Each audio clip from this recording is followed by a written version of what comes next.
발기부전 치료의 최종적인 단계로서 수술을 고려할 때 몇 가지 조금 단점이 될 수 있는 부분들도 있어요. 그래서 이제 그런 부분에 대해서 수술 비용이 좀 비싸죠. 수술 비용은 상당히 높은 편인데 지금 의료 시장에서 사용되고 있는 팽창형 보형물의 종류는 어떻게 보면은 팽창형 보형물 수술의 단점은 장점과도 좀 연관이 돼 있어요. 제가 이런 말씀을 드리는 이유는 팽창형 보형물 수술이 굉장히 자연스럽고 발기가 잘 안 되는 경우에서 수술을 받았음에도 수술을 받았는지 티가 잘 나지 않고 자연스럽게 발기 상태를 모방하고 하기 위해서는 보형물을 아무렇게나 몸에 넣기만 한다고 그렇게 되는 건 아니거든요.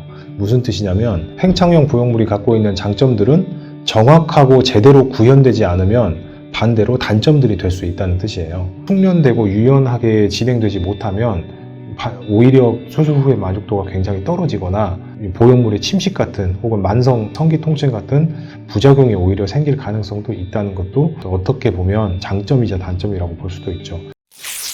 예를 들면 음경 해면체에서 발기를 직접 유도하는 실린더라고 하는 구조는 사이즈가 하나로 지정되어 있는 게 아니고 실제로 어느 정도 길이가 되는 실린더를 넣을 것이냐는 수술을 시행하는 중에 이제 결정이 되거든요.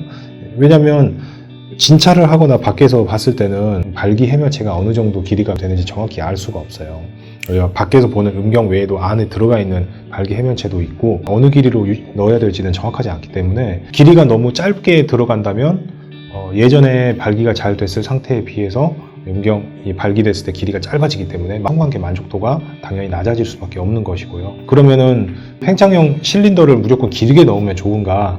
그것도 아닌 게 팽창형 보형물 수술을 했을 때 길이가 너무 짧아져서 만족도가 낮음을 얘기하시는 분들도 계시지만 반대로 만성적인 통증을 호소하시는 분들도 계세요. 발기됐을 때 길이를 유지하도록 수술을 진행하기 위해서 해면체가 버틸 수 있는 길이보다 더 길게 넣게 되면 일단은 팽창을 시켰을 때 실린더가 꺾이거나 휘는 현상이 생기는 경우도 있고 길게 위치한 실린더 팁이 밑에서 귀두를 계속 찌르기 때문에 계속 만성적인 통증이 있죠.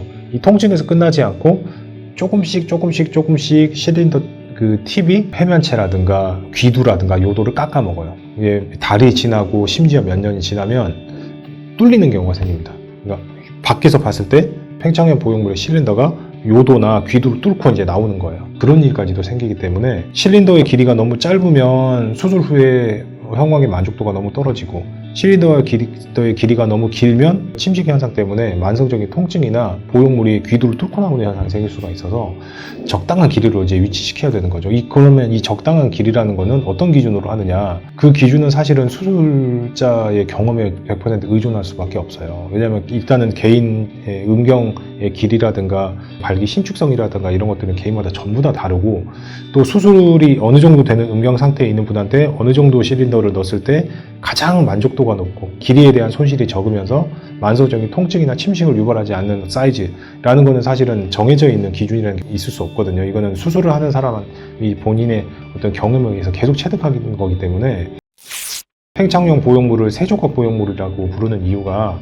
실린더와 음낭에 있는 펌프, 방광 옆에 있는 저장소 이 세 가지 부품으로 구성되어 있기 때문에 이제 세조각이라고 하는 건데 당연히 서로 연결이 돼 있어야 기계적으로 어떤 메커니즘이 작동을 하겠죠. 그걸 우리가 이제 튜빙이라고 하는데 이제 실리콘 튜브를 통해서 유체가 왔다 갔다 조작을 하게 되는데 이 튜빙도 길이를 음낭 상태에 정확하게 위치시키지 못하면 펌프가 너무 음낭 아래로 사타구니 밑에까지 거의 항문에 가까울 정도로 내려와 버린다든지 혹은 튜브를 너무 길게 이제 연결을 하면 음낭 피부 밑에서 이물감이 느껴지고 더듬이처럼 튜브들이 길게 이렇게 돌출되어 있는 구조가 보인다든지 외관상 좀 부자연스러울 수 있다는 거죠. 펌프의 위치가 음낭에 딱 정확하게 있어야 조작하기가 편한데 튜브가 너무 길어지면 튜브가 음낭 피부에서 툭 튀어나온다든지 펌프가 음낭 밑으로 너무 내려가서 거의 가랭이 사이에서 만져진다든지 이러면 이제 조작도 힘들고 앉았을 때 자꾸 닿아서 불편하거든요. 그래서 이제 이런 부분도 당연히 보형물이 그 각 개개인의 상태에 정확하게 맞게 이식이 된다면 정확하게 그런 보형물의 장점이 구현된다면 장점이지만 뭐 수술 술기가 조금 이제 좀 서툴다든지 수술 시간이 길어지면서 체력적으로 뭐 수술자의 어떤 성의가 좀 떨어진다든지 예를 들면 뭐 그런 여러 가지 측면에 의해서 이런 보형물이 정확하게 그 장점들이 구현이 되지 못하면 오히려 굴곡형보다도 더 이물감이 심하고 좀 더 만족도가 떨어질 수도 있는 것이죠. 정리해서 말씀드리면 팽창형 보형물은 자연스러움과 정교한 조작, 자연 발기를 유사하게 모방하는 장점, 이런 특성을 잘 구현한다면 굉장히 이상적이고 만족도가 높은 수술이지만, 그런 이상적인 장점들을 좀 구현해내지 못하고 좀 어설프게 수술이 진행되면 오히려 이제 어떤 그런 장점이 오히려 단점으로 작용할 수도 있다. 그러니까 장점이자 단점이 어떻게 보면은 이제 동전의 양면처럼 볼 수도 있는 것이죠. 그래서 이제 그런 부분을 팽창형 보형물의 굳이 단점이나 부작용으로 보자면 볼 수도 있겠다라는 이제 생각이 들고요.